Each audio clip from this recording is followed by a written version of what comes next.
Today's video is brought to you by Surfshark.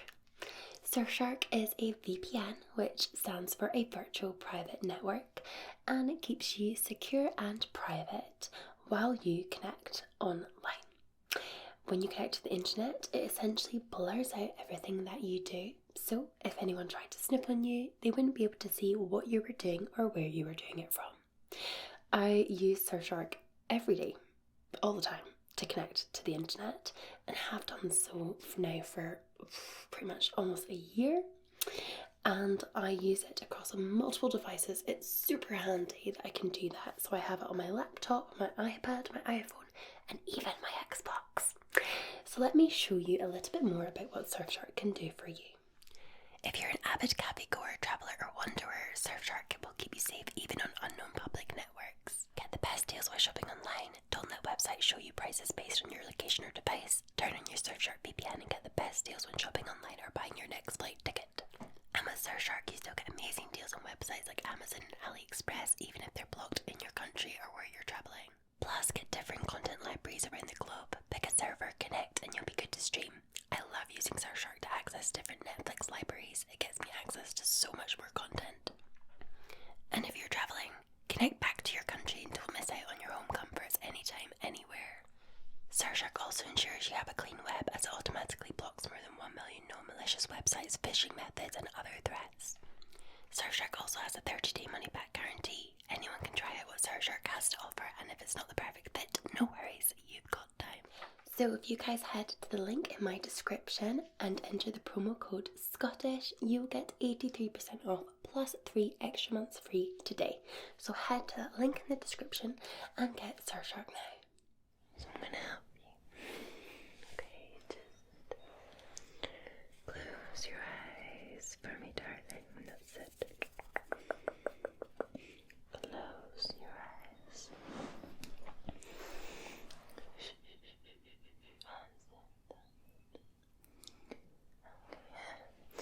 I'm going to light a candle for you. I got this one.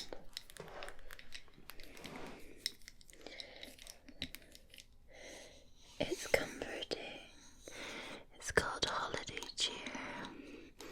It smells like cinnamon, and I know it's not Christmas time, but this will help you feel comforted,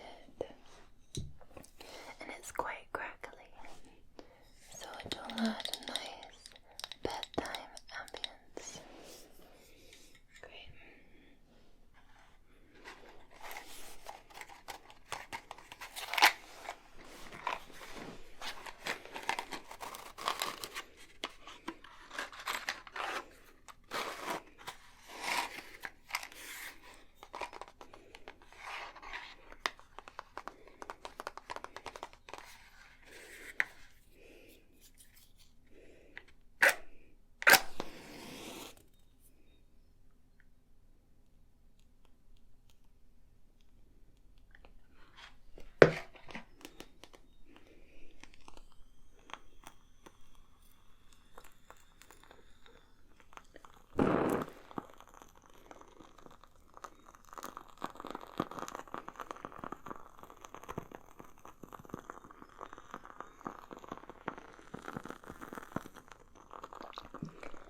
It'll sound just like a fireplace for you.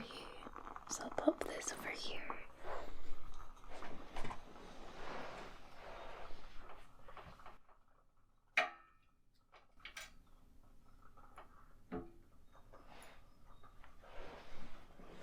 Very soft crackle in the distance, okay? There.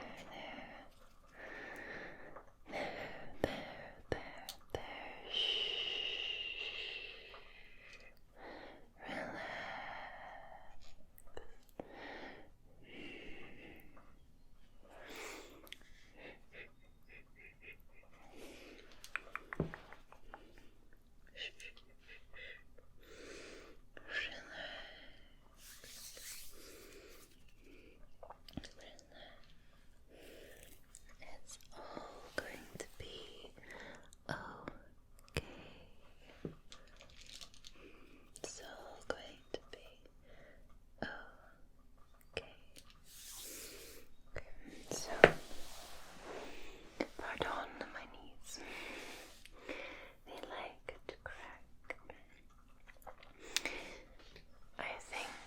most important thing for you right now is that we need to do the Moonman song. The Moonman song is my favourite bedtime poem, and I think it will be your favourite too.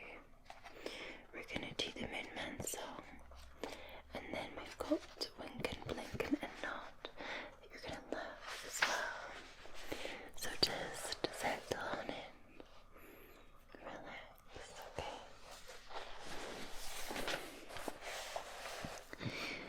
Soon, soon, cuddle and croon over the crinkling sea. The Moonman flings him a silvered net, fashioned of moonbeams 3. And some folks say, when the net lies long and the midnight hour is ripe, the Moonman fishes for some old song that fell from a sailor's pipe. And some folks say that he fishes the bars down where the dead ships lie, looking for lost little baby stars that slid from the slippery sky. And the waves roll out, and the waves roll in, and the nodding night wind blows. But why the Moonman fishes the sea, only the Moonman knows. Soon, soon, net of the moon rides on the wrinkling sea. Bright is the thread and shining wet, fashioned of moonbeams 3. And some folks say, when the great net gleams and the waves are a dusky blue,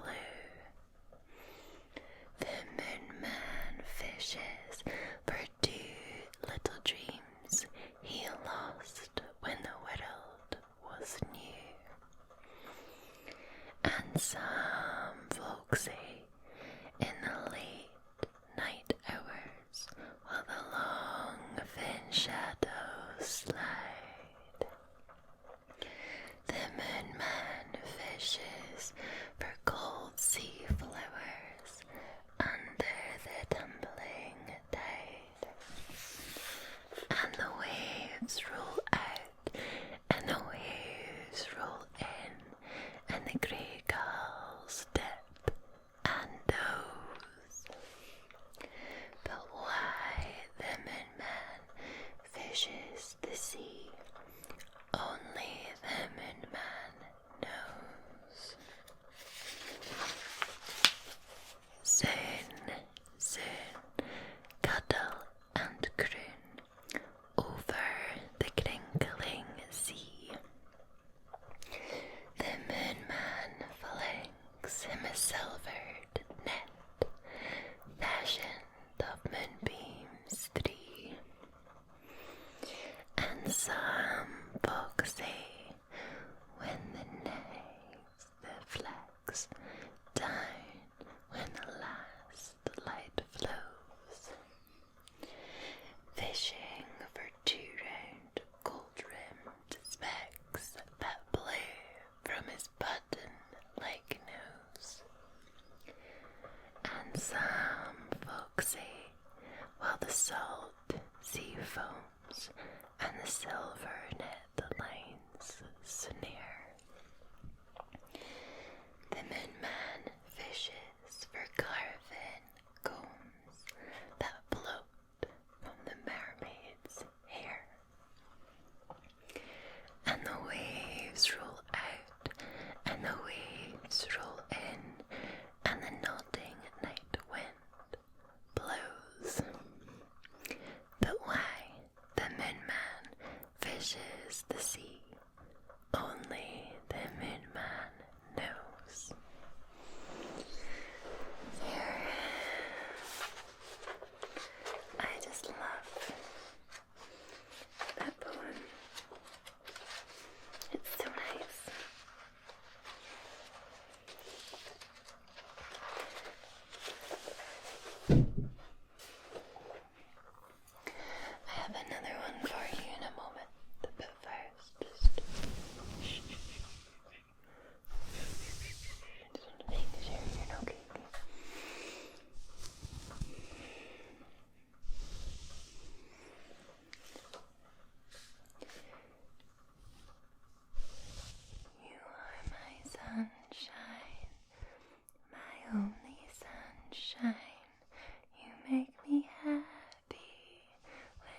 sunshine away.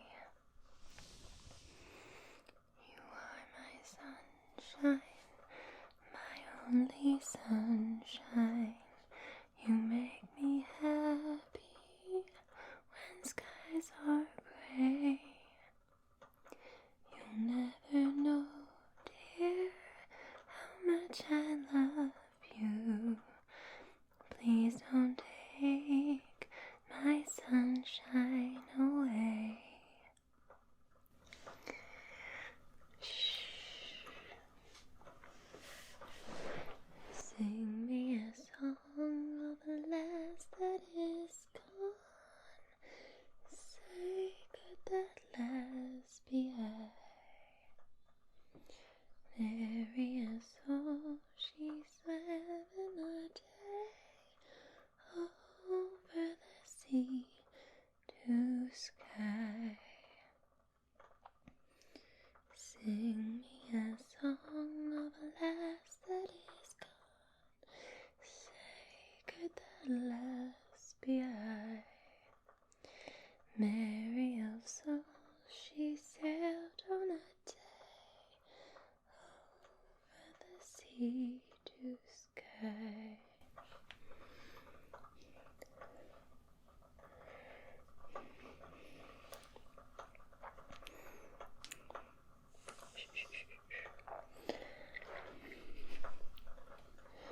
Hush, hush, hush, hush, hush. Hush, little baby, don't say a word. Mama's gonna buy you a mockingbird. And if that mockingbird won't sing, Mama's gonna buy you a diamond ring. And if that diamond ring turns to brass, Mama's gonna buy you a looking glass. And if that looking glass gets broke, Mama's gonna buy you a billy goat. And if that billy goat won't poo, Mama's gonna buy you a garden bow. And if that garden bow fall down, you'll still be the cutest little baby in town.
Silver and gold have we, said Winkin, Blinkin, and Nod. The old moon laughed and sang a song as he rocked in the wooden shoe. And the wind that sped them all night long ruffled the waves of dew. The little stars were the herring fish that lived in the beautiful sea. Now cast your nets wherever you wish, never afraid are we. So cried the stars to the fishermen three, Winkin, Blinkin, and Nod. All night long their nets they threw to the stars in the twinkling foam. Then down from the skies came the wooden shoe, bringing the fishermen home. 'Twas all so pretty a sail, it seemed as if it could not be. And some folk thought 'twas a dream they dreamed of sailing that beautiful sea. But I shall name you the fishermen three, Winkin, Blinkin, and Nod. Winkin and Blinkin are two little eyes, and Nod is a little head. And the wooden shoe that sailed the skies is a wee one's trundle bed. So shut your eyes while mother sings of wonderful sights that be, and you shall see the beautiful things as you rock in the misty sea, where the old shoe rocked the fishermen three, Winkin, Blinkin, and Nod.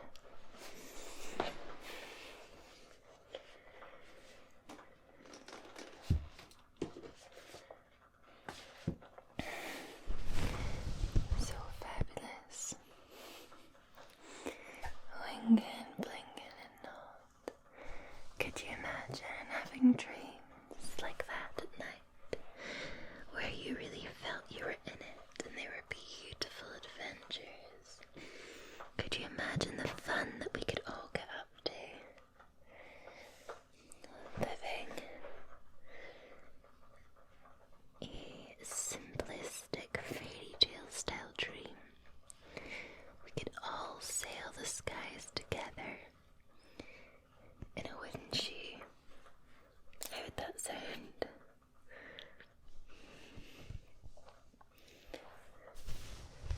Sail the sky.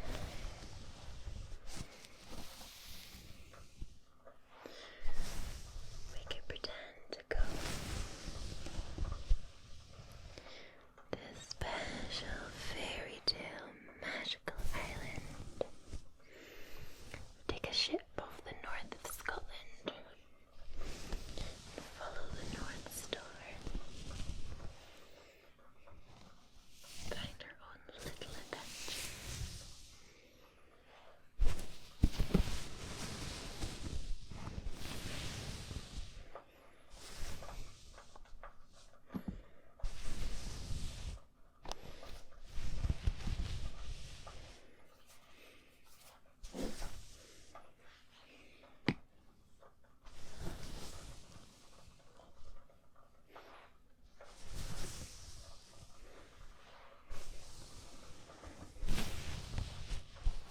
Would be amazing.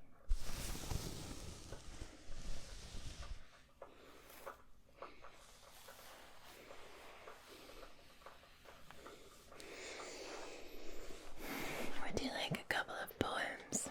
Let's see what we've got. They're meant to be 1-minute poems.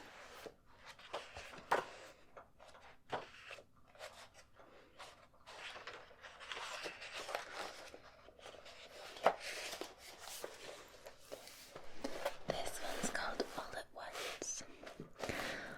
All at once upon a time, Goldilocks called on the three little pigs. The troll found the 3 pairs porridge too hot, too cold, and just awful. And they both huffed and puffed the 3 billy goats right off the bridge. Hansel climbed the beanstalk, Jack ate the pea, and Princess met all 7 dwarfs. The frog kissed the shoemaker, the elves scrambled the golden egg, and Beauty took off with the Rumpelstiltskin. Midnight struck the clock. The fairy godmother waved her magic wand, transforming the ugly duckling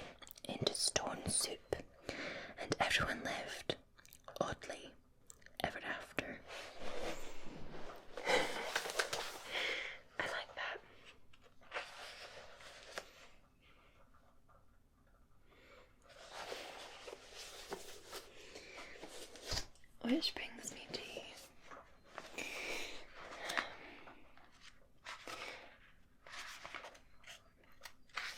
the next story that may be silly, because it's another Grimm Brothers story, and often when I'm reading these they're not well known and they're very, very strange. So I've got a very short one for you to listen to, and hopefully you find it soothing, sleep-inducing and oddly entertaining. Okay, just close your eyes for me. It's called Little Red Cap. Once upon a time, there was a sweet little girl who was loved by everyone who looked at her, and most of all by her grandmother. There was nothing that she would not have given the child.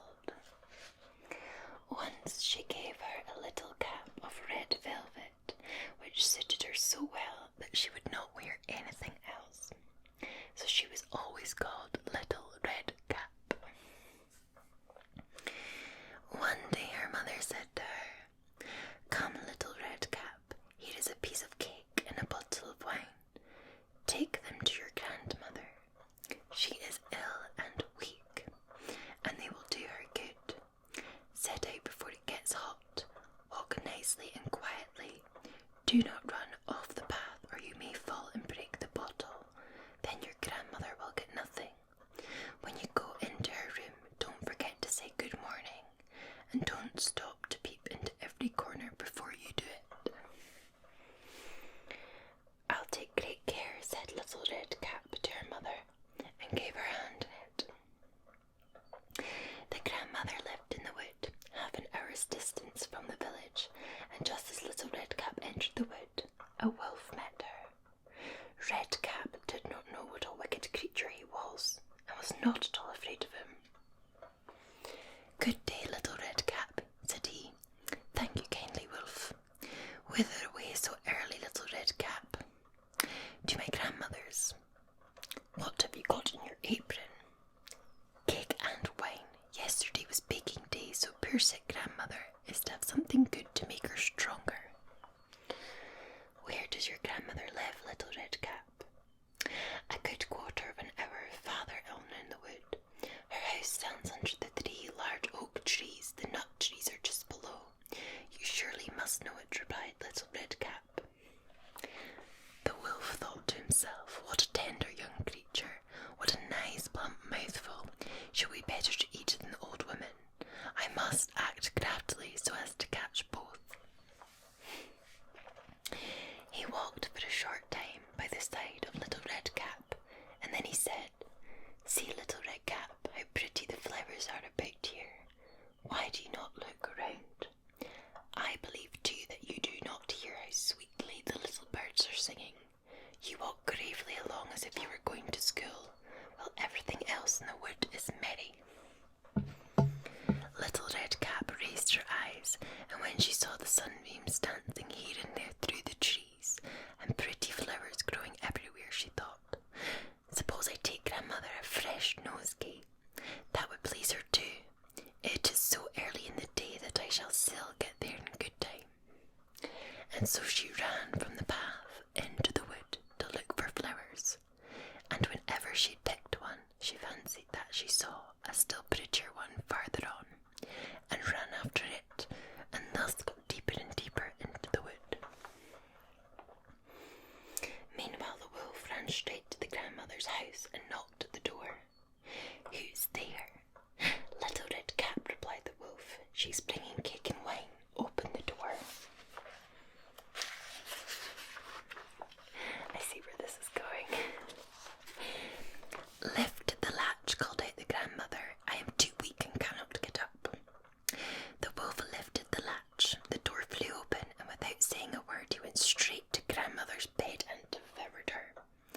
Then he put on her clothes, dressed himself in her cap, laid himself in bed, and drew the curtains. Little Red Cap, however, had been running about picking flowers. When she gathered so many that she could carry no more, she remembered her grandmother and set out on her way to her. She was surprised to find the cottage door standing open. she went into the room, she had such a strange feeling that she said to herself, "Oh dear, how uneasy I feel today, and at other times I like being with grandmother so much." She called out "Good morning," but received no answer, so she went to the bed and drew back the curtains. There lay her grandmother with a cap-filled fur over her face, looking very strange. "Oh, grandmother," she said, "what big ears you have." "The better to hear you with, my child," was the reply. "But grandmother, what big eyes you have," she said. "The better to see you with, my dear." "But grandmother, what large hands you have." "The better to hug you with." "Oh, but grandmother, what terrible big mouth you have." "The better to eat you with." And scarcely had the wolf said this, than with one bound he was out of bed and swallowed up Redcap. When the wolf had satisfied his appetite, he lay down again in the bed, fell asleep, and began to snore very loudly. The huntsman was just passing the house and thought to himself, "How the old woman is snoring, I must see if she wants anything." So he went into the room and came to the bed. He saw a wolf lying in it. "Do I find thee here, thou old sinner?" said he. "I have long sought thee." And then just as he was going to fire at him, it occurred to him that the wolf might have devoured the grandmother, and she might still be saved. So he did not fire, but took a pair of scissors and began to cut open the stomach of the sleeping wolf. When he made 2 snips, he saw the little red cap shining, and he made 2 snips more. The little girl sprang out crying, "Ah, how frightened I have been! How dark it was inside the wolf!" And after, the aged grandmother came out alive also, but scarcely able to breathe. Redcap then quickly fetched great stones with which they filled the wolf's body. When he awoke, he wanted to run away, but the stones were so heavy that he tumbled down at once and fell dead. All 3 were delighted. The huntsman drew off the wolf's skin and went home with it. The grandmother ate the cake and drank the wine which Redcap had brought and grew strong again. But Redcap thought to herself, "As long as I live, I will never leave the path to run into the wood when my mother has forbidden me to do so." The end. Well, I think we can all gather that that was Little Red Riding Hood. I had no idea that it was called Little Red Cap originally. I suppose Little Red Riding Hood sounds better, doesn't it? But it was Little Red Cap. Doesn't sound so grand. Anyway, let's get this candle blown out for you.